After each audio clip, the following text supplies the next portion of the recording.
Sports quota పేరుతో డిఎస్సిలో అక్రమాలకు పాల్పడ్డానని ఆరోపించారు శాసనమండలి ప్రతిపక్ష నేత బొత్స సత్యనారాయణ. కృష్ణా జిల్లా టాపర్ నవీన్కు ఎందుకు ఉద్యోగం ఇవ్వలేదని ప్రశ్నించారు. అవుట్సోర్సింగ్ ఉద్యోగికి ఎన్ఓసీ అవసరం అని ఏ చట్టం చెబుతోందని ప్రశ్నించారు. పివి సింధుకు ఉద్యోగం ఇచ్చిన విషయాన్ని ఉదాహరణగా చెప్పటం సిగ్గుచేటన్నారు. పివి సింధును 383 మందికి ఒకే ఘాటను కట్టడం దారుణమన్నారు బొత్స. ఈ నవీన్ అనే అబ్బాయి అవుట్ సోర్సింగ్ అబ్బాయి వచ్చి పరీక్ష రాశాడు. ఏం చెప్తారు విద్యాశాఖ మంత్రి అసెంబ్లీలో ఆయనకు వచ్చి ఎన్ఓసీ అప్లై చేయలేదు, పరీక్ష రాశాడు, అందుకే అతను పక్కన పెట్టాము. అసలు అవుట్ సోర్సింగ్ ఉద్యోగికి ఎన్ఓసీ అవసరమా చెప్పండి. ఏ జీవోలో ఏ చట్టం ఉందో చెప్పని తెలుసుకుంటాను.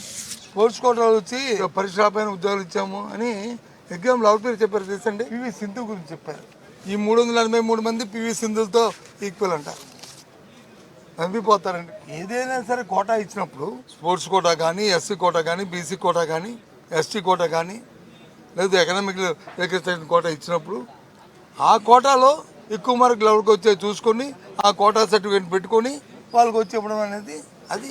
అలాగే స్పోర్ట్స్ కోటా కూడా పరీక్ష లెక్కలేదు అనేది ఏమి ఇస్తారు statement. DSC score is never consider for merit అంట. ఏమనుకోవాలా, ఎంత నిర్లక్ష్యం ఎంత కనిపిస్తుంది. ఇవన్నీ నేను వాళ్ళు ఇచ్చిన కాగితాల్లో ఉన్నది, నేనేం నా సొంత కవితలు కాదు.